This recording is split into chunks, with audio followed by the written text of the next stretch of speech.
हैं। बकाया राशि का भुगतान 31 मार्च तक करने पर सहमति बनी है। आयुष्मान भारत योजना का बकाया का मामला है, ये बड़ी जानकारी इस वक्त आपको दे रहे हैं।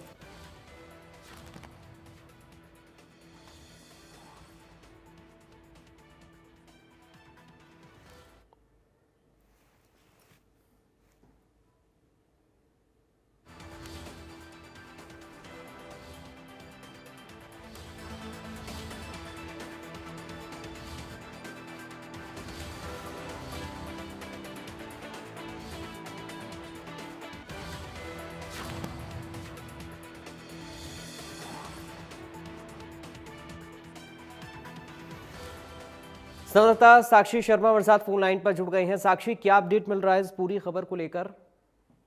जी बिल्कुल, देखिए आयुष्मान भारत योजना जो है उसको लेकर जो आयुष्मान कार्डों का जो बकाया है हरियाणा के 600 अस्पतालों का, उसको लेकर इंडियन मेडिकल एसोसिएशन की ओर से हड़ताल का एक ऐलान किया गया था। उसके बाद आज उच्चाधिकारियों के साथ उनकी एक बैठक हुई है और कई घंटे तक ये बैठक चली है और बकाया राशि को लेकर आईएमए और सरकार के बीच में इस बैठक के बाद सहमति बन गई है। अस्पतालों की जो बकाया राशि है उसका भुगतान सरकार की ओर से 31 मार्च तक करने का जो आश्वासन है वो सरकार की ओर से दिया गया है। और अब बैठक के बाद आयुष्मान भारत की जो सीईओ है संगीता तेतरवाल और आईएमए के पदाधिकारी दोनों ही मीडिया के साथ रूबरू हुए और जो बयान सामने आया उसमें ये बताया गया है कि भुगतान को लेकर जो बातचीत हुई है वो सफल रही है और फिलहाल डॉक्टर्स ने अपनी जो सर्विसेज है उन्हें टर्मिनेट करने का जो फैसला था वो वापस ले लिया है और अब 31 मार्च तक डॉक्टर्स को उनका जो सारा बकाया है जो हरियाणा के 600 अस्पतालों में लगभग 400 करोड़ का बकाया है वो सरकार की तरफ से क्लियर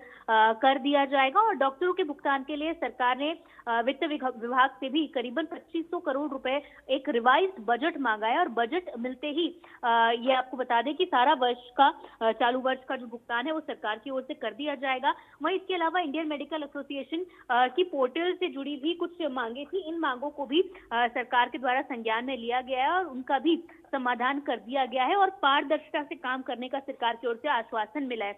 वहीं इंडियन मेडिकल एसोसिएशन के पदाधिकारियों ने मीडिया से बातचीत में बताया कि अच्छे माहौल में सरकार के साथ आज उनकी बातचीत हुई है और आश्वासन के साथ समयबद्ध तरीके से सभी मांगों को पूरा करने पर भी चर्चा हुई है।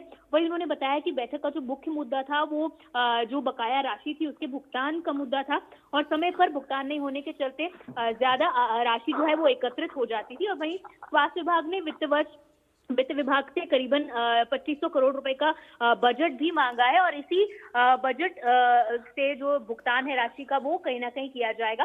तो आज फिलहाल सरकार ने आश्वासन दिया है कि 10 मार्च तक बकाया राशि का भुगतान कर दिया जाएगा और 31 मार्च तक ये जो पूरा गैप था इसे क्लियर कर दिया जाएगा।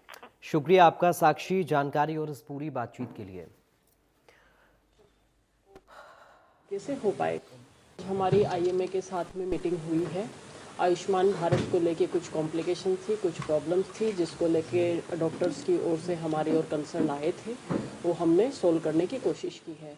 इसमें पहली प्रॉब्लम थी पेमेंट के डिले को लेके। आज आयुष्मान भारत के लिए हमारे पास सफिशिएंट अमाउंट में फंड है। हमने आज की डेट तक 1 जनवरी से लेके 195 करोड़ की पेमेंट कर दी है और रिमेनिंग जो पेमेंट है वो हम इसी महीने फरवरी के लास्ट तक सारी पेमेंट कर देंगे। और इस साल का जो बजट है जो 31 मार्च तक जरूरी है वो हमारे पास 10 मार्च तक आ जाएगा। फाइनेंस डिपार्टमेंट ने हमें ये एश्योरेंस दिया है और बाय 31 मार्च इस फाइनेंशियल ईयर की जितनी भी पेंडेंसी हैं वो सारी क्लियर हो जाएंगी। फाइनेंस डिपार्टमेंट की ओर से हमें ये भी एश्योरेंस मिला है कि अगले साल का बजट है वो 2500 करोड़ रुपए का जो हमने रेज किया है 2450 करोड़ रुपए वो हमें मिल जाएगा। दूसरी चीज़ केसेस के प्रोसेसिंग को लेके है, जितने भी पोर्टल को लेके इश्यूज थे कि जहाँ पे आयुष्मान भारत के डॉक्टर्स को हमारे क्वेरीज विजिबल नहीं थी या डिपार्टमेंट को विजिबल नहीं थी, वो सारी क्वेरीज आज सॉर्ट आउट हो चुकी है। तो डॉक्टर्स भी क्लियरली देख पा रहे हैं, हम भी देख पा रहे हैं और हमारे बीच में एक ट्रांसपेरेंट सिस्टम बना है और क्वेरीज का रिजोल्यूशन है वो आसान तरीके से हो पाएगा। जितने भी केसेज पेंडेंसी है जो प्रोसेसिंग के लिए पेंडिंग है वो हमारी 28 फरवरी तक है वो हम करवा देंगे एडिशनल डॉक्टर्स की टीम हमारे साथ में लगा के। एसीएस साहब आज शाम तक ऑर्डर कर देंगे, एक्स्ट्रा डॉक्टर्स हमारे पास में आ जाएंगे और इस महीने के अंत तक हमारे सारे केस प्रोसेस्ड हो जाएंगे और उनका पेमेंट है वो कर देंगे। उतना फंड हमारे अकाउंट्स के अंदर आज तो फिलहाल इन तमाम खबरों के साथ इस